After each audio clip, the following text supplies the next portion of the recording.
Okay, good evening, everybody. Yes, Green Room Lucy. Yeah, damn it, she's not here. Sorry. Let me know if our volumes are off too, everybody. Thank you. Good evening. Thank you for joining us tonight. We are going to be talking about the Wagner Coup. Or can everyone hear me? Okay, I just want to know that. not a coup. Do you have the live chat open, Hetman? I do. Okay, excellent. Yeah, we'll be joined by Lucy in a few minutes. President Sunday is under the weather, so What time is it in Poland right now? like It's about an 8-hour difference, I think. something really early in the morning. Yeah, I really got to hand it to Lucy. She's really dedicated to this. It's 4 in the morning in Poland. Here she is now. Bad. Howdy. Hello, Lucy. Hello. Hello. How are you doing? Pretty good. Have you read Medvedev's tweet? Have any of you guys No, read it? not yet. You're gonna tell us the... He's absolutely crazy. Yeah, that's what I said the other day. It's not true that there's no continuity of government in the Kremlin. One moment. Medvedev is clearly still drunk. Sound check. Okay, I'm saying something. Say something, please. I can hear you on our end. Can we? I can hear you. Hello? It's a little bit faint. We can hear you. I'm going to turn you up, though. Yeah. Are you here? Yes. Are you here? Oh, wow. Okay. Now say something. Hello. Yes. Okay. Room service. All right. It's a good thing I did this sound check because it would have been a disaster otherwise. Nobody would have been able to hear you.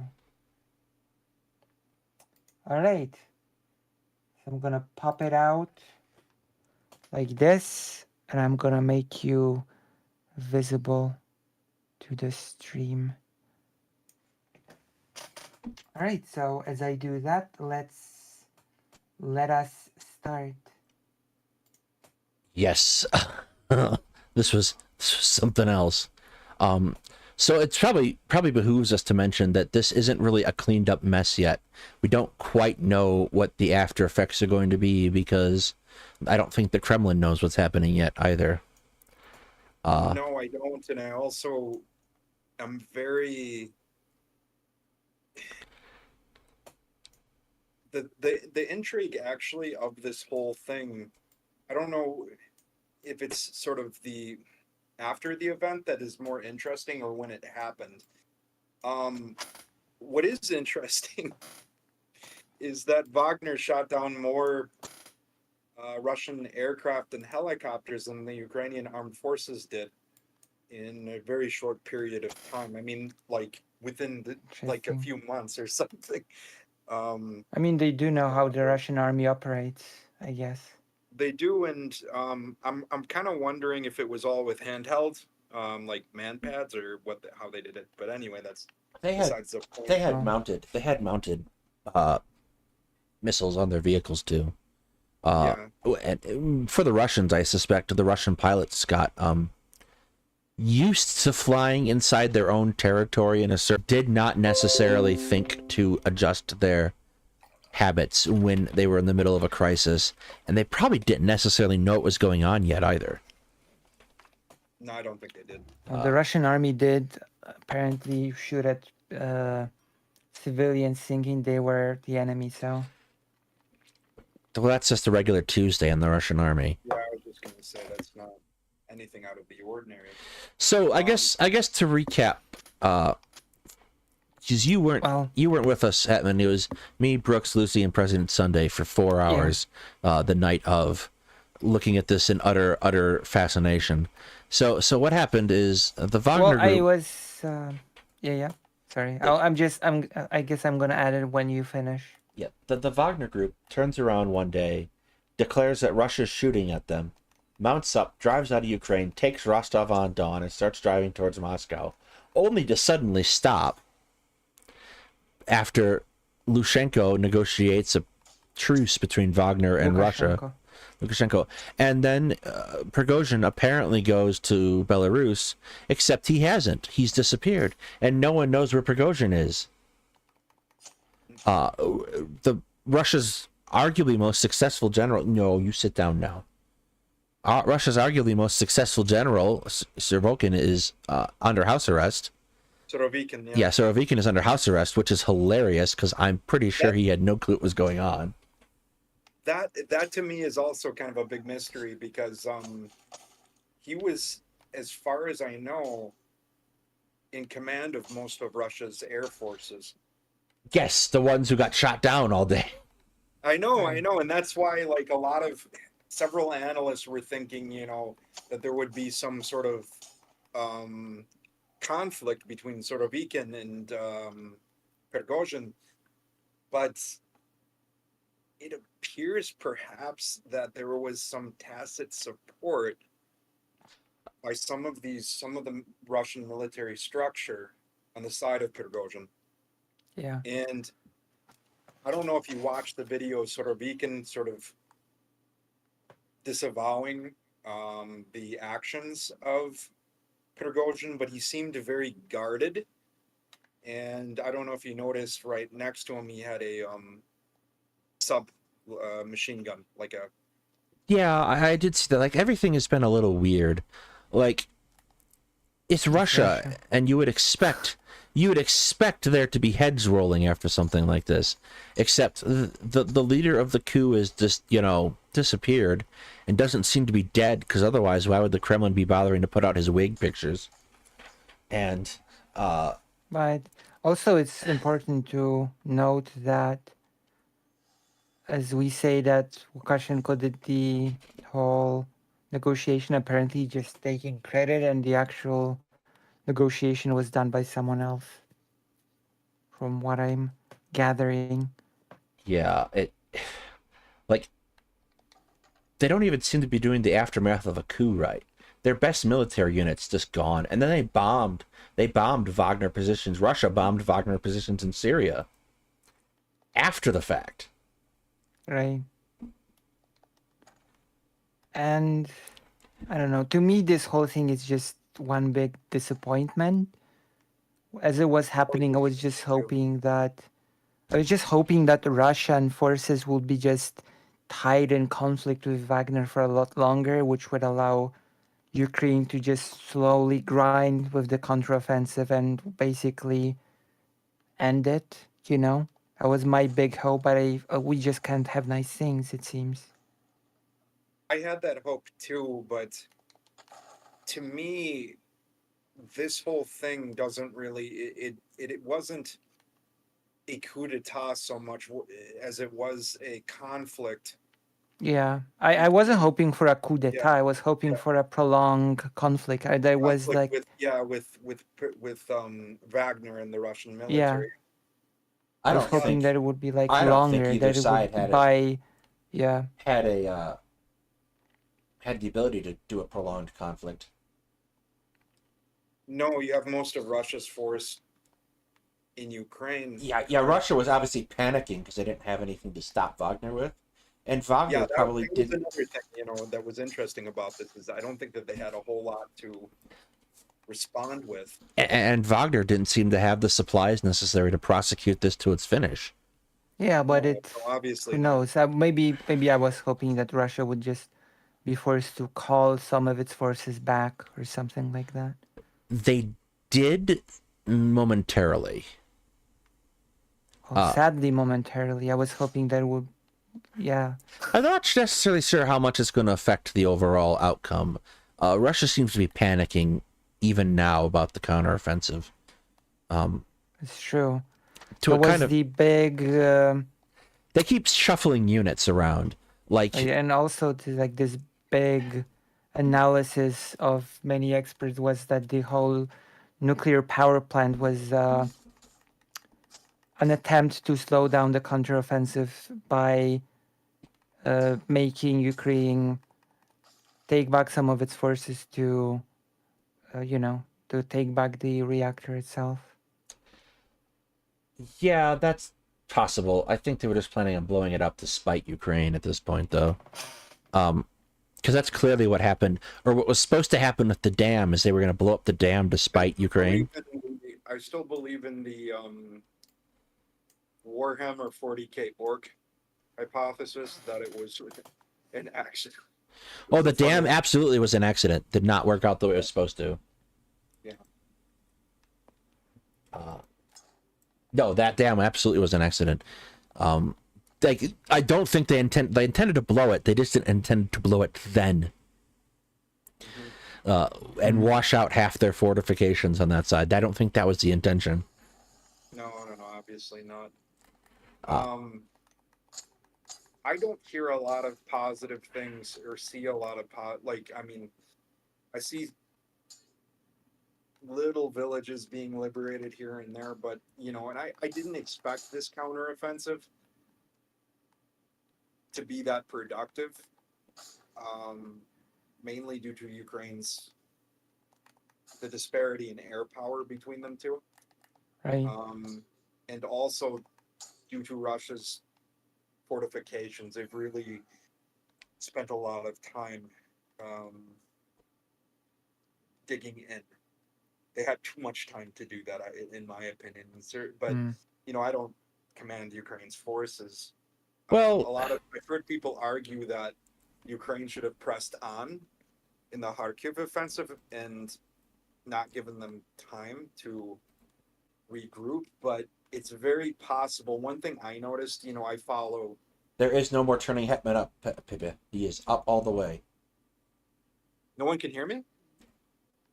You're too quiet. Can anyone hear me? Yeah, bring your microphone closer. Closer. Okay. What about now? Yes, that works. Now it's super loud. Okay. Wait. Where was I? So even when the Kharkiv offensive was happening, Right. I follow Ukrainian Facebook. I mostly people from the region where I lived, but I noticed just this huge uptick in funerals, and I'm seeing that again now with this counteroffensive. Actually, just even in just like the main city that I spent a lot of time, I see funeral after funeral each week. So, I mean that doesn't on its own say anything, but what it tells me is that even during the Kharkiv offensive, it was fairly, there was fairly quite a bit of attrition. And now there's a lot more of it. And it's understandable given the fact that the fortifications that the Ukrainian armed forces are up against are quite formidable. Yeah. I'm not a military, I'm not like a strategic mind or military expert, but in my mind, from my amateur knowledge of, how militaries operate, I would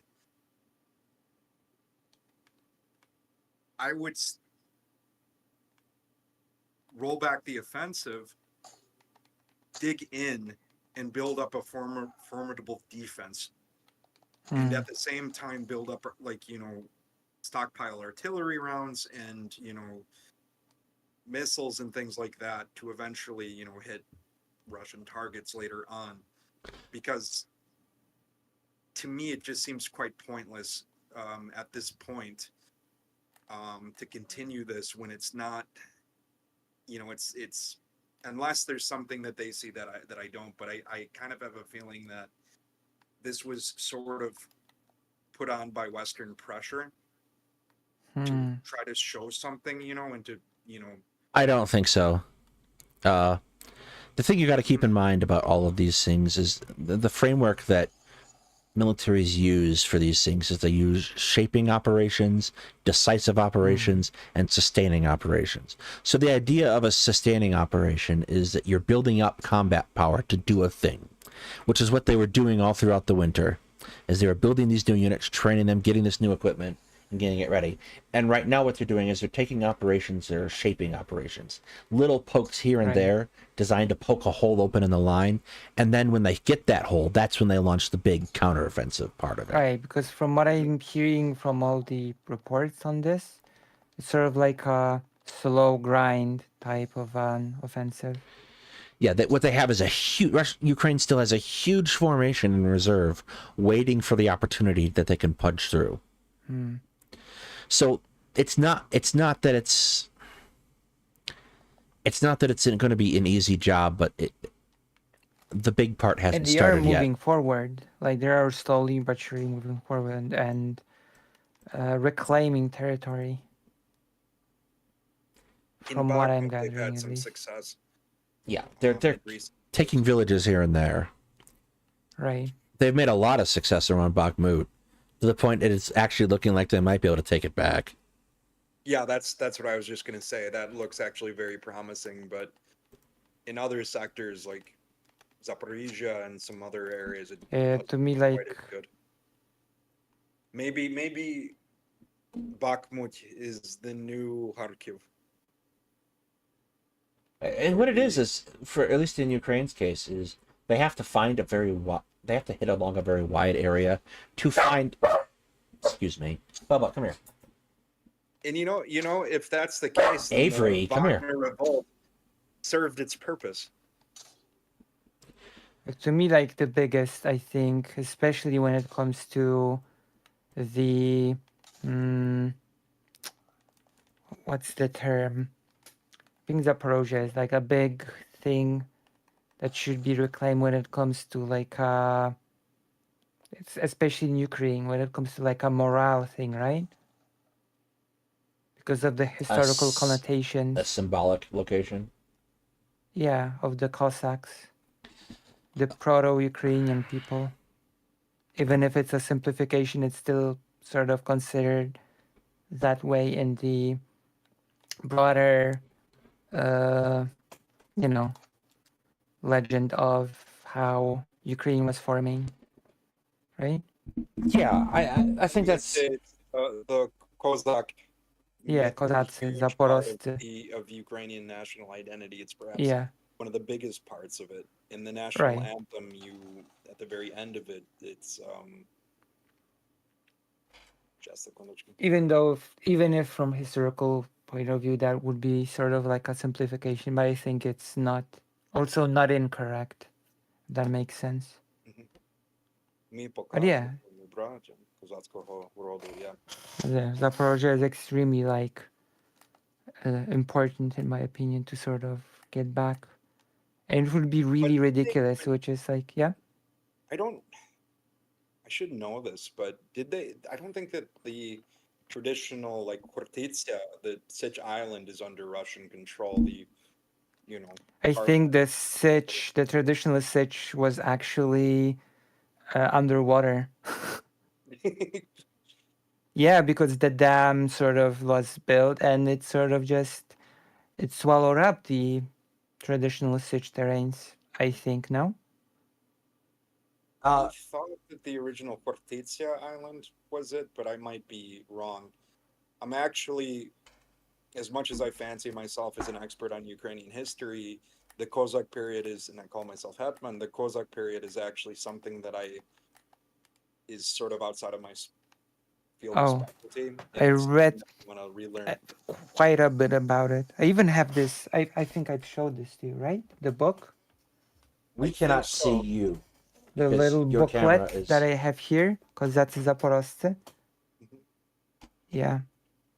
And there's, of course, it's part of Polish history as well, though. So it's something that it's part of this whole conglomerate of the Polish-Lithuanian Commonwealth. It's a big part of Jewish I history think as so. well. It The is, little booklet.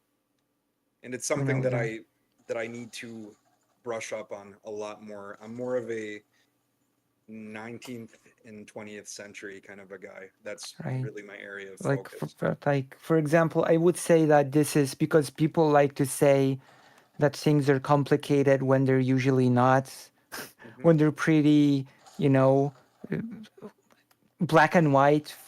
People like to say, oh, it's complicated, the current conflict, right? Well, no, it's not. It's actually pretty simple, right? Oh It is, God, and yes. But we discussed it, you and I, last time you were on. It has a lot to do with, actually, I think almost all of it has to do with sort of historical legacies and sort of like historical narratives, competing narratives. Cornel And, West like- came out with his take on Ukraine the other day. Who? American professor, Cornel West. I never thought much of Cornel West. I don't know why people like Running for they're president. mesmerized Who's by his that? hair or something, but He's going I to never lose. truly understand what he was an expert of.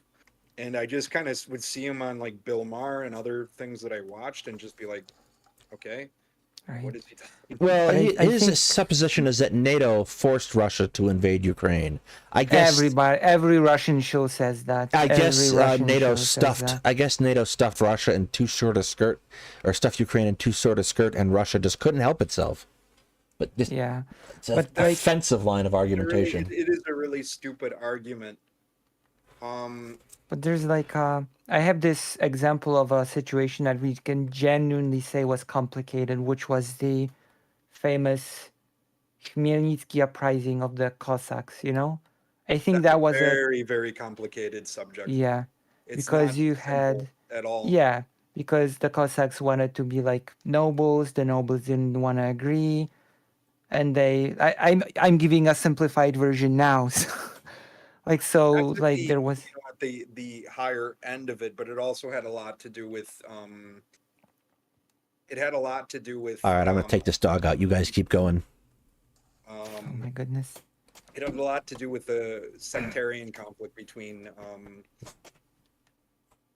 Orthodox Yes, Palestinians absolutely yes. and then Yes. the Catholic center. And then you also had the peasants who were also not happy. Of course, And because it's they're in the intermediaries that they dealt with. This is one reason why the Jewish population of Ukraine took yes. it on the Never mind. He nose. just wants to get the cats. The face of Polish rule was always, through the Jewish or orendari. How do you say it? Yes. Yeah. Yes. Yeah.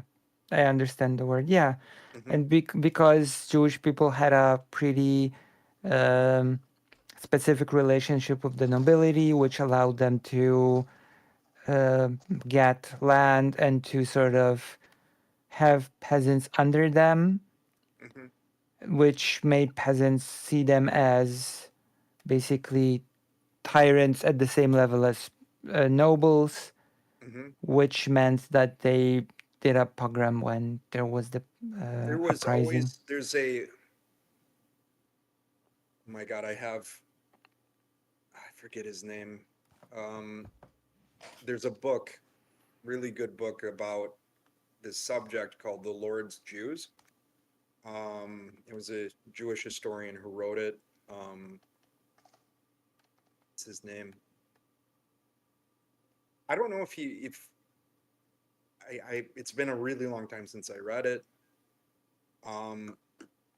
But there's like sort of this myth that some of the Jewish landlords kept keys to the churches, to the Orthodox churches, and that was a cause of conflict between the peasants and the Jewish leaseholders.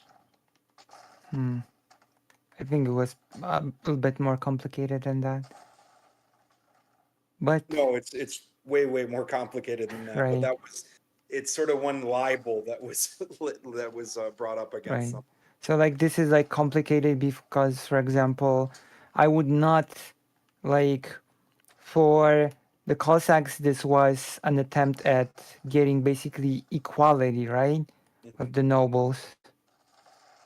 And then since the nobles were idiots basically, the Cossacks decided to break away from the Polish-Lithuanian Commonwealth. And then later also saw that Russia was basically a tyranny, so tried to do the Commonwealth. But what I'm trying to say is that from the Jewish perspective, the uprising was a nightmarish time when Jewish safety within the Polish-Lithuanian Commonwealth stopped being a guaranteed thing, you know? Of course, they're So always it's something that they're always caught in the middle. yeah. a similar situation. Actually, I would say even in many ways a worse one was the so-called Russian Civil War in Ukraine. Yeah, They're yeah. essentially caught in the middle. The first one. The first one. I am not. Yeah, I'm not entirely certain how to classify this as a conflict yet. I don't think it was necessarily. This is It, something altogether different. it was more of a kerfluffle than anything else. True. Because it was over very quickly. And Yeah. I sometimes, I think in my head, I'm like, okay, Putin wouldn't dare lock up, poison, or kill his most tactically competent generals, and then I think, oh yeah, absolutely he would. 2 years That's- ago, Putin might not have. Now he's in deep shit. I mean, Yeah. it's basically a historical precedent in Russia to just purge all the higher ups in the army. Yeah, he has a precedent. What it's mostly been, though, so far, it's been a merry-go-round of commanders. Because Ukraine is purging the Russian generals just fine. But they I don't mean, seem that to is have any problem. famously cited as a big reason why the USSR was caught so off guard when the Nazis attacked, because Stalin did a big purge of the military he command. disintegrated the officer corps of the Soviet army, and that Yeah, also it was really demoralizing. That and the the experience of collectivization and all of these years of terror in the 1930s, that demoralized the you know rank and file as well. Yeah, there was also the problem of they just turn around and go, we have 3 million Russians, Germans on the Soviet border now. What should we do? Nothing. They're our friends. And then June Yeah, 6th, where basically, there was June rolls like, around and they annihilate the forward Russian lines because they didn't take precautions. well, there's also when they did attack, like just Stalin basically thought there was a political stunt. So Yes, Stalin stuck his head in the dirt for a good couple months there. There is some parallels that I see between Putin and Stalin. I think that Putin, largely one of the reasons why he started this is because he had his head in the sand.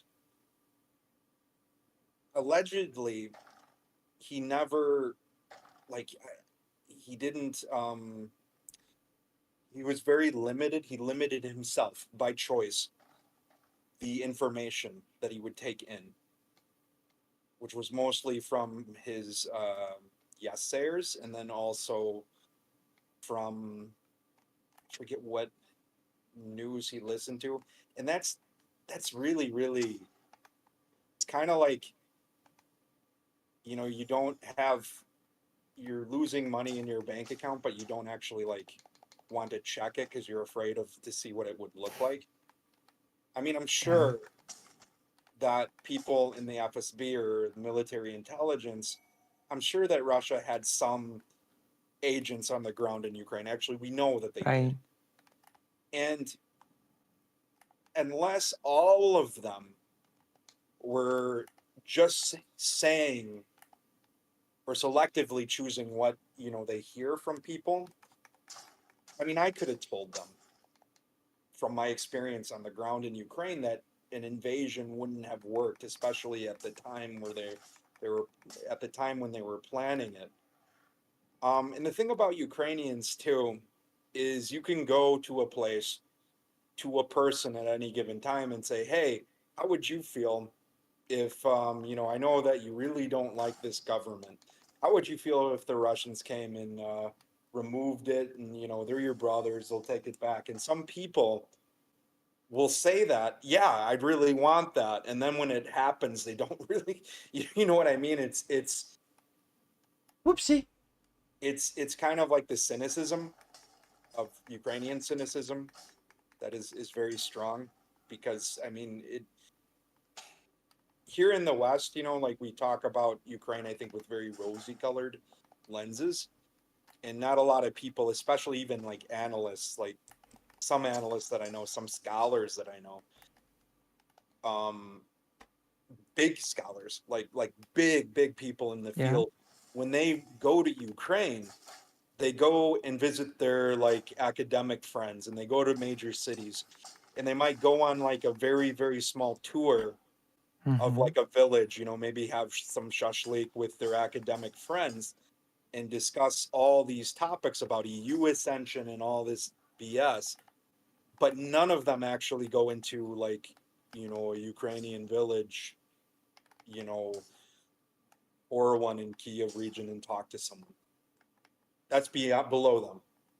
And that's Right. why I really don't like some of these people, because they don't get Ukraine.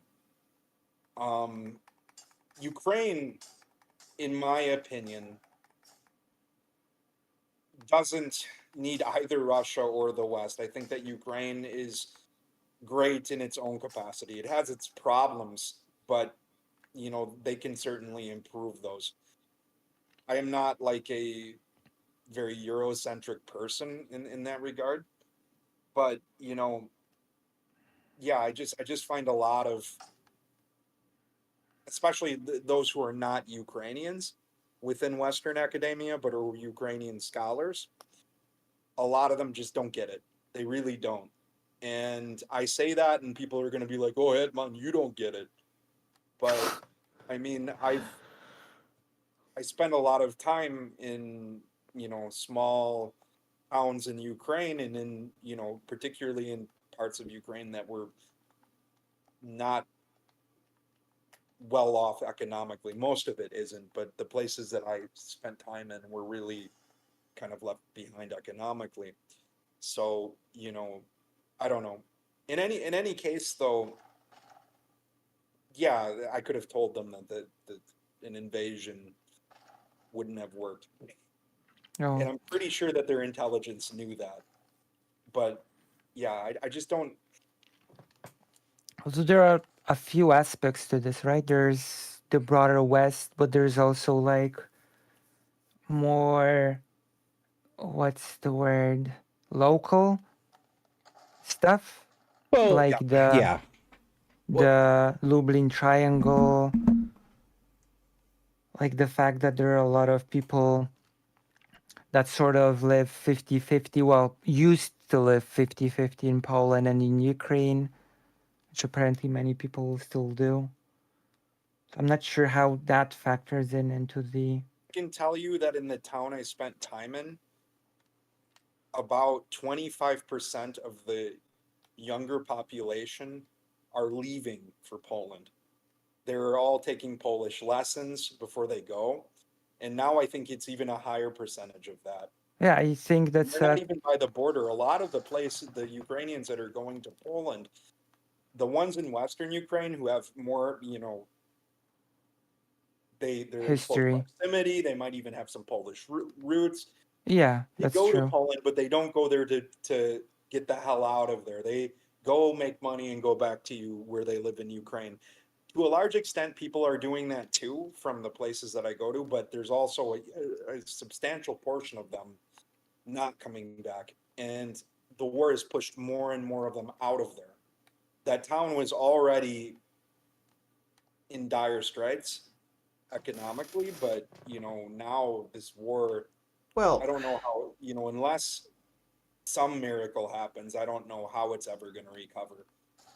The Right. town, by the way, produces cigarettes. That's its it Oh. probably won't recover. That's its how main it factor. works. What What do you're you say? talking about the same phenomena that happens here in America all the time.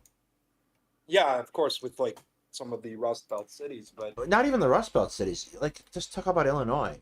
yeah, Head outside of metropolitan Chicagoland area, and you'll see the exact same attitude. However, of course. by Yes. that same token, those same cities do not produce enough to function as a state by themselves, however much they don't want to deal with Chicago. Yes. Of course. But what I sort of trying to say is that Ukraine might not need the broader West, but I think there's a lot of value to those close relations between like Ukraine, Poland, and Lithuania, for example. Yeah, and it's not like you go into a little No. village in Ukraine, and it's not like they're going to benefit enormously from EU membership. But the EU is probably going to benefit from Ukraine membership, Right. and Does those that- people in the cities, like that landed elite type people in the cities, are going to benefit from EU membership. But does that make sense? That What is I'm one, saying? Like, me and my German colleague were talking about that, and he said that his one fear is the reforms that Ukraine would have to make in terms of its agriculture and land, like, land reform.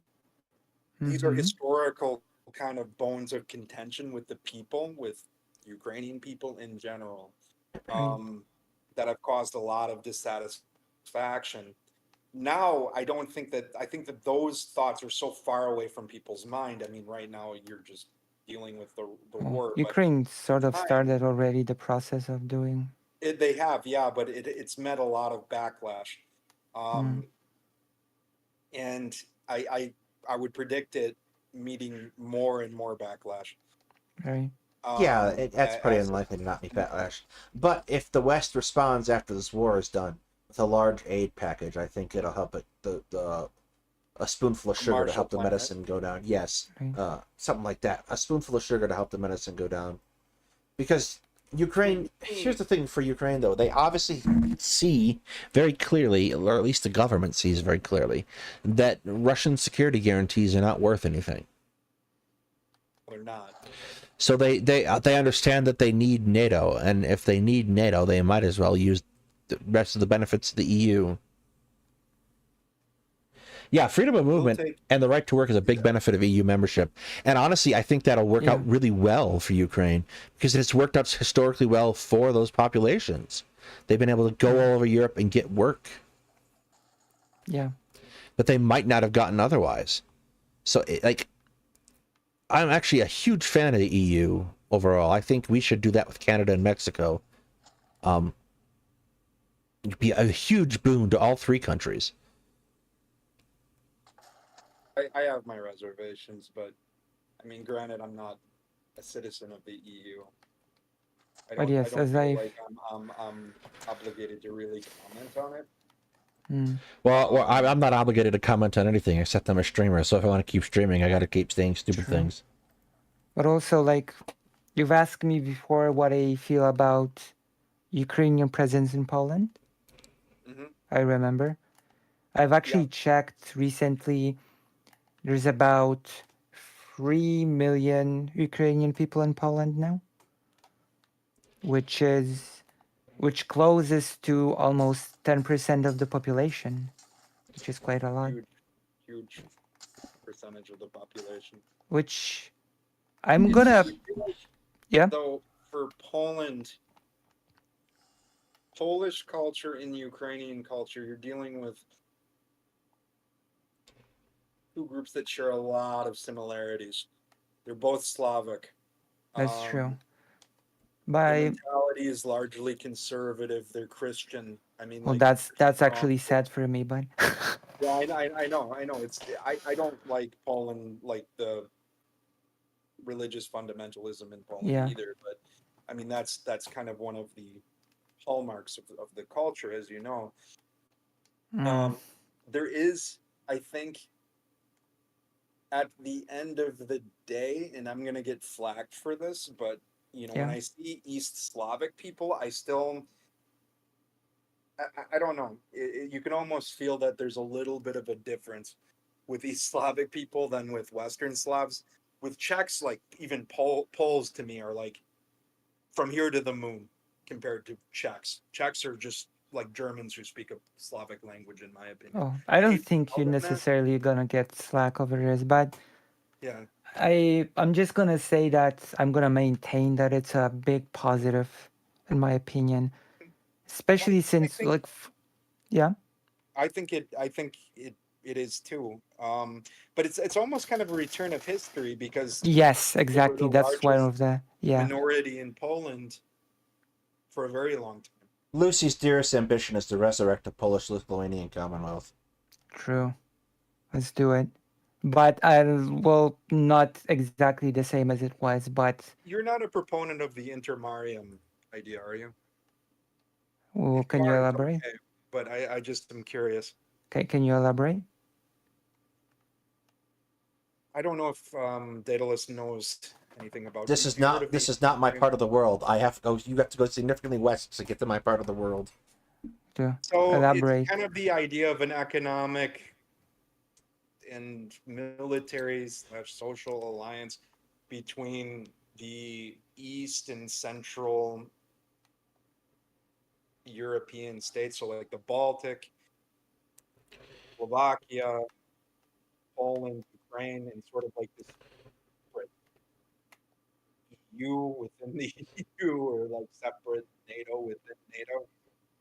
It's kind of silly, but in some ways, It's Mean Girls Eastern Europe edition. I'm sort of more like for the countries that used to form this one country, Polish Lithuanian Commonwealth, to sort of be closer together and celebrate that sort of heritage, which I'm I observing think is it's a good happening more heritage, and and it, more. it seems to be happening. Yeah, that's what I was just going to say to you. It seems to be happening more and more. Um, It's like I'm really glad that the but consensus is moving away from treating it as Poland, which yeah, is incorrect, and more like the Third May Constitution was. I saw there was a big celebration in, I think, Kiev that involved Lithuania and Poland, and many other things. Like the whole Lublin Triangle, a political alliance, is sort of mhm, calls back to the event that created the Polish Lithuanian Commonwealth. mhm, And I think it's good that there are 3 million Ukrainian people because it basically, for one, it calls back to that history when you could go to a city and you would hear multiple different languages just on the street, right? It was the norm.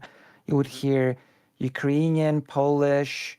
Well, it was Ukraine. It was Lithuanian, but Lithuanian became Ruthenian, Ukrainian. Polish, Yiddish. Yiddish, yeah, and many other It's astounding languages. at how diverse the Polish Lithuanian Commonwealth was. Sort of like Yeah, a Habsburg empire, but yeah, better. but it wasn't an empire, which Yeah, was made it yeah. more. I have a And Hungarian. One of the advisors that was part of my master's panel. mhm. One of my professors, he's Hungarian, and he is all about Austro-Hungary, and he called it sort of like it could have survived. He wishes it would have, and it was like sort of like a precursor to the EU. And I don't really buy that. Yeah, that's a I don't know stretch. about that. That's a Well, stretch. apparently not entirely a stretch because apparently Hungary and apparently the main components, Hungary and Austria, were not all that eager to separate. Actually, No, they Mhm. but were pretty content to staying together as a single the Hungary was body. also the not very conflict content to lose most of its territory, and the they treated conflict for Austria and Hungary internally wasn't between Austria and Hungary. It was between all their Balkan holdings and their Balkan Yeah, peoples. So like those people true. were very eager to get out from underneath the Austrian-Hungarian Yeah, Empire. And they would not consider the relationship similar to the EU at all. They would consider it being I occupied. mean, among them were Polish people and Ukrainian people. Yes. Greeks, Serbs, a whole bunch of people who are traditionally fiercely independent, uh, but long held under the sway of larger empires. But when it comes to Ukrainian people in Poland, there's also a more modern and more modern argument that I would make why it's a good thing. You've mentioned that there's this stiffness when it comes to Polish people, this coldness, right? yeah. And I I'm would sorry, I don't want to honestly, offend anyone. no, it's a I don't want to fact that offend your Polish. I'm very familiar with this thing that you're talking about. Like So that's it's not just me. It's not just like my. I've like heard other people say it too, but I've it's been called spiritually Vietnamese, and Vietnamese culture is quite different when it comes to this. So, you know, I love Vietnamese culture. Which of I love course Vietnamese Poland also food. has a bustling Vietnamese community. I know that's the interesting thing. And actually, Ukraine has a small Vietnamese population. Yeah. And Correct me if I'm there's this, wrong, yeah. a lot of that population was from the north, actually. Yes, correct. Yeah. Yeah. I have my buddy Kuba is actually in Vietnam right now, and he visited. I mean, it's sort of like he visited like their museum to the Second Indo-Chinese War, the American Vietnam War. I saw And that museum. I think is it in Hanoi? yeah, it's in Hanoi, and Yeah, I think I went there, so yeah. many people don't know about how dirty that war really was, and how Yeah. many civilian atrocities against civilians Yeah. were carried out by our troops. It Yeah, actually, also. even the war in Ukraine, as bad as it is, I think it still hasn't gotten that bad. Oh, It, like Vietnam is still poisoned through the Agent yeah, Orange. You we should still talk have, about, now that we're on that topic, we should talk, because there's the topic of cluster munitions and oh the yeah, potential impact of that. The impact is still being felt in Vietnam, Laos, yeah. and Cambodia. And And the I read miners are still somewhere there as well. that more Cambodians or Vietnamese, I think, died after the war of the leftover munitions Hmm. than Americans died in the Yeah. entire war. And people are born with mutations due to Agent Agent Orange. Orange, yeah. Well, Agent Like, Orange is a separate topic from cluster munitions, and yeah, but I'm talking that it all sort of It's a builds consequence of up. the same conflict. Yeah. sure. And one thing that I used to do when I was living in Ukraine is I'd go with my friends and we go mushroom hunting. And some of the areas that we were going in the north, like in of the city that I was living in, I'm definitely not gonna go mushroom hunting anymore. Although Patron, that little Right. dog, is actually doing a good job of finding Well, the mines. so I came on to Lucy's show yesterday and we talked about this. Any way you slice it, whether or not Ukraine uses cluster munitions or not, they are going to be doing demining operations for decades.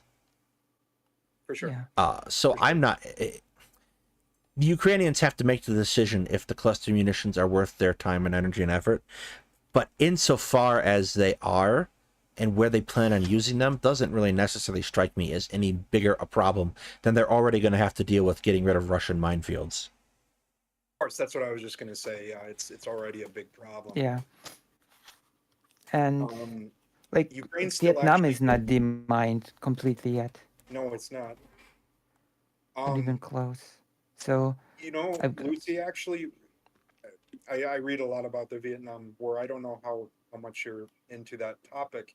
I watched the documentary. I read some stuff. Like, well, uh, okay. I'm gonna say three things before. But I want to finish the thing with the Ukrainian people and give you a trivia about Vietnamese people in I Poland, if get to it's okay. address this dog. I'll be back in a minute. That's okay. no problem. Okay, so I believe that Ukrainian people in Poland sort of address this problem of Polish stuffiness because when cultures sort of like cohabitate, they intermix inevitably.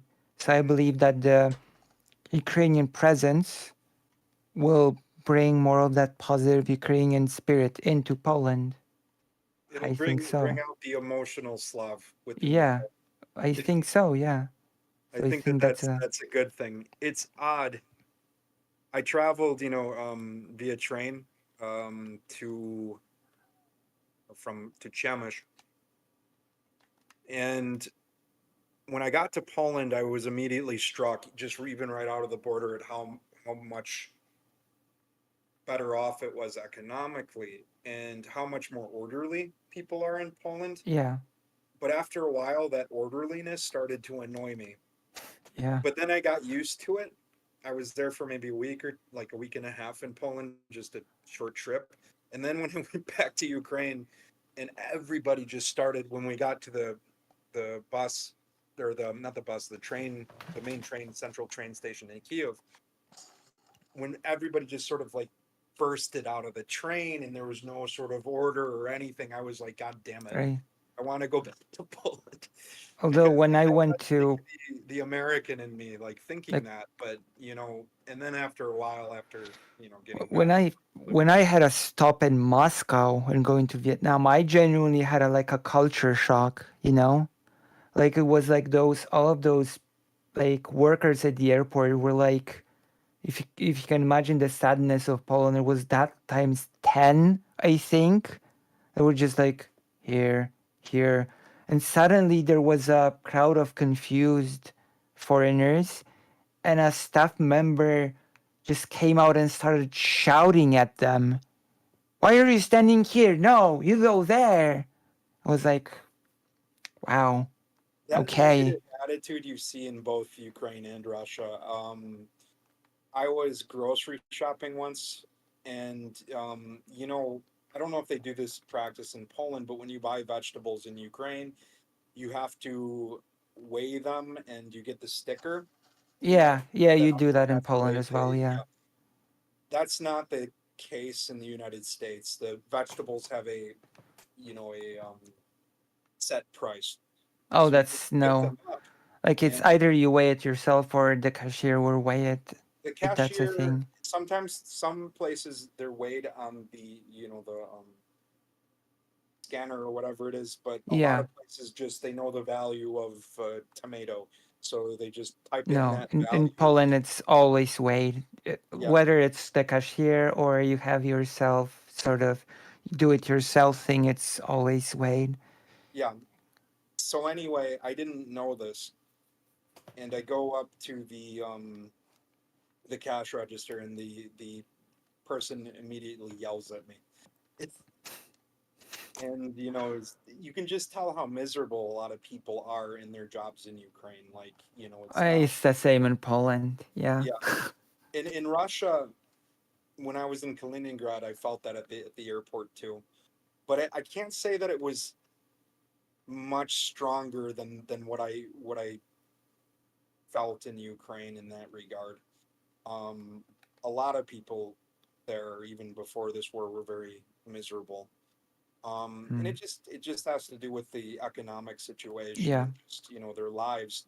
You can see it. You know, I'm a caseworker for Ukrainian refugees, and I'm amazed. You know, I have some clients that are a little younger than my parents, and you know, my parents Yeah. are in their approaching their late 60s. It's just like my mom, yeah. Yeah, and they look so much more aged than Oh. even my parents do, and you can just tell that the, you know, overall Yeah, quality of fatigue. life there isn't, you know, it's not the same. There's a huge disparity. Yeah. um I have a feeling that Poland, though, since, you know, independence, has its quality of life is reached a much better level. I do know Oh. though that alcoholism and certain things are still a big problem there. It's a big in Poland, yeah. Yeah. The alcoholism, yeah. Um,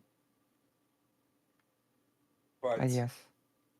yeah, no, And I also you have the bustling Vietnamese community, as I've said, tell me. which I've So been called by my best friend a spiritual Vietnamese person.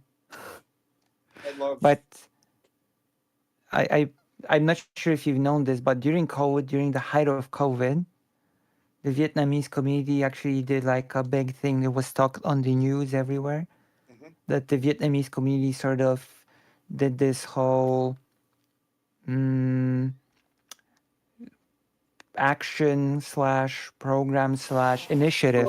That's the best word, initiative, where they cooked worm food and sew masks for medical workers and drove around hospitals and shared the worm food and masks of the hospitals Oh, because they said they wanted is there to any that sort they of felt like they said we feel like a part of the community and we want to contribute to it.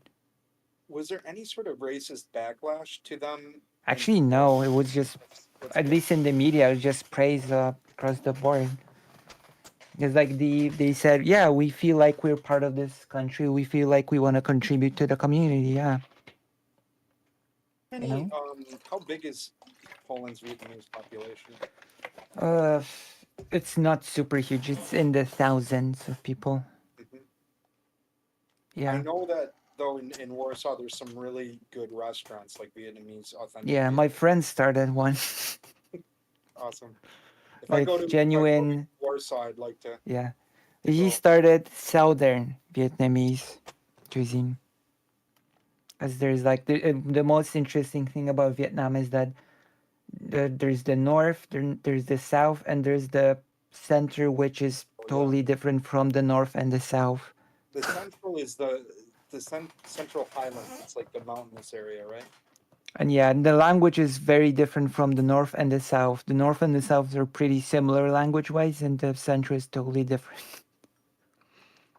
Have you ever They read found. about the Hmong people, or they call them in French Montagnards, I No, think? no.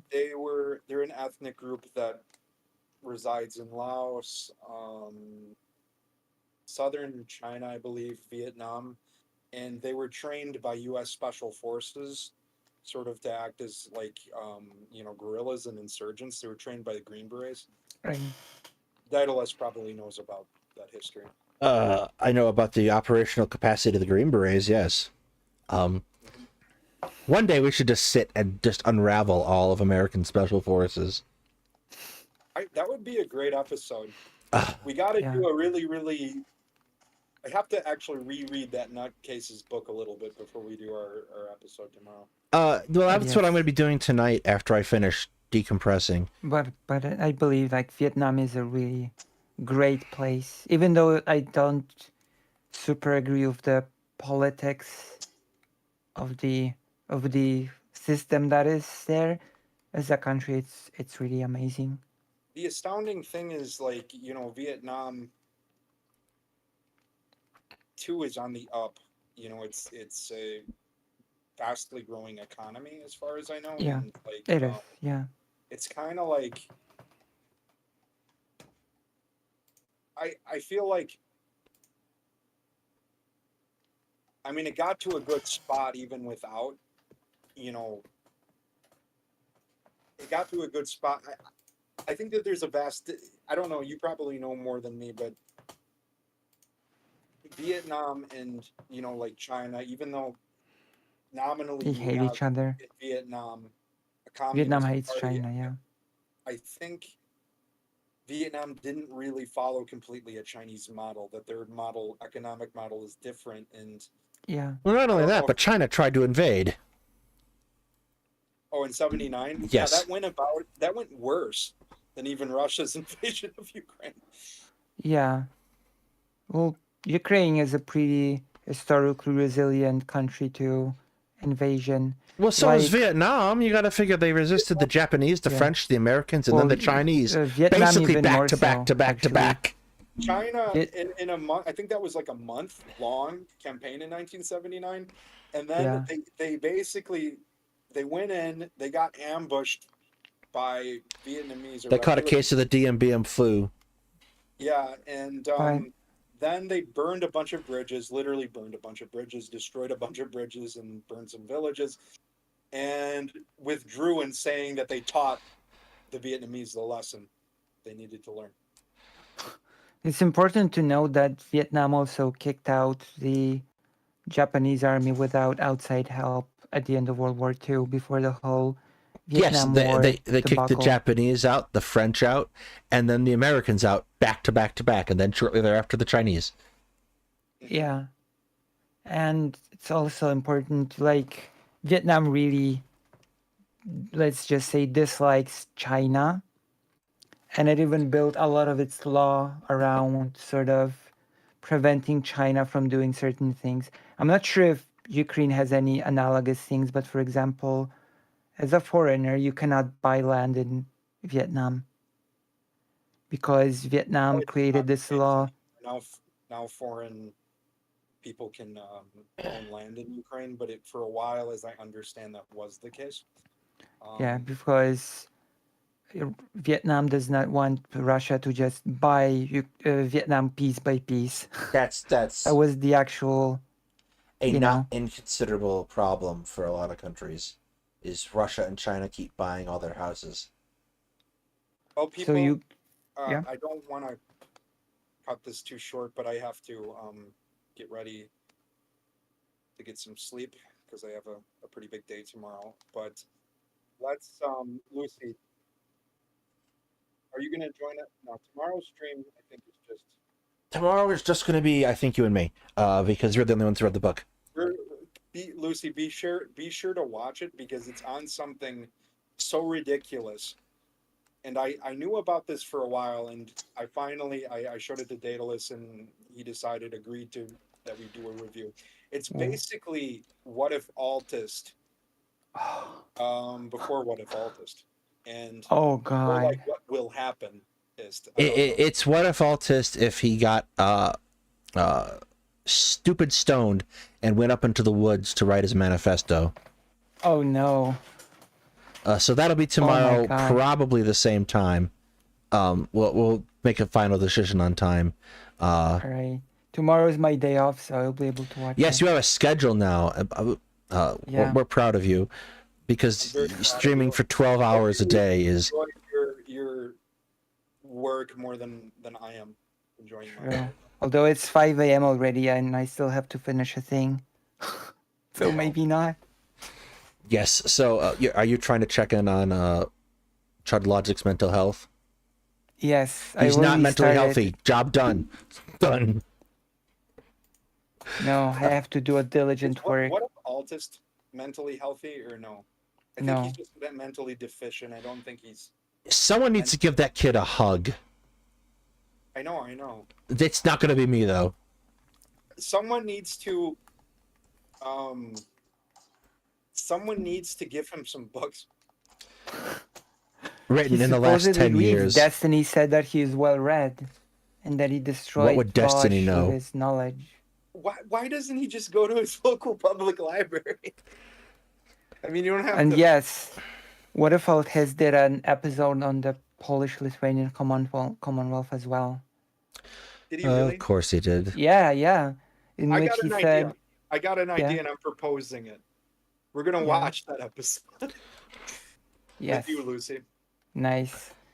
Like one of the gems he said was that it has to be on a Sunday that I don't work the next day. We'll figure this out. And I'm going to drink while this happens. I think I actually did drink once while watching What If Altist or some other. Have a drink, maybe some scotch, and then watch What If Altist. All of us are going to get liver poisoning. Not even go on tangents, but just. I'm not sure if I should drink. My liver is taxed with the hormones. Yeah. All right. If that is going to be. Before you go. Sorry, go, Lucy. I have to tell you one of the gems of wisdom of What If Altist. You ready? He said that, and you remember what we talked about the Polish-Lithuanian Commonwealth, the multinational, multi-ethnical, etc. nature of it, right? Do you know what If Altist's interpretation of that was? What was it? There was like the U.S. Everybody was either Ukrainian, German, Jewish, but everybody was at the same time Polish. That's not how that works. No, I mean there was no concept of ethnicity. Yeah, exactly. Well, of ethnicity, sort of, yes. Of nationality, absolutely. Yeah, there's no concept of national ethnicity at that point. Yeah. So nationalism doesn't exist. You're either not for another 100 years. Yeah. So let's watch that. We'll kind of work on, making a time. I don't think it's going to be very soon, but we're going to do well, here's what you're going to do. Here's what you're going to do, Hetman, because I sent you the link to Discord for your phone in Facebook. You're going to download that. You're going to go on that thing so people can talk to you and between streams, so they don't think I'm keeping you locked in the closet and just letting you out every time it's time to stream. I think Karl wanted to talk to you. Okay, we can do that. About a Hungary-related topic, if I remember correctly. Hungry? Yeah. Hungry Hippos? Were you the one who knew of Christian Ungvari? There was someone on one of our episodes who knew of him. No, that was Or Karasu. we had a Christian Ungvari She is would my know that. professor's arch enemy. Yes, I'm almost positive she was the one who knew that, if I remember correctly. Yeah. No. My professor is arch enemies. You'll be able to find out who he is by knowing that he's the arch enemy of Christian Ungvari. By extension, I was caught in the middle of those two because my topic was something that Christian Ungvari wrote on, and my professor hated him, literally hates him. And I don't blame him because Ungvari's an asshole, but yeah.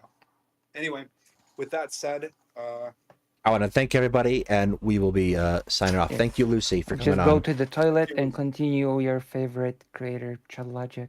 Ugh.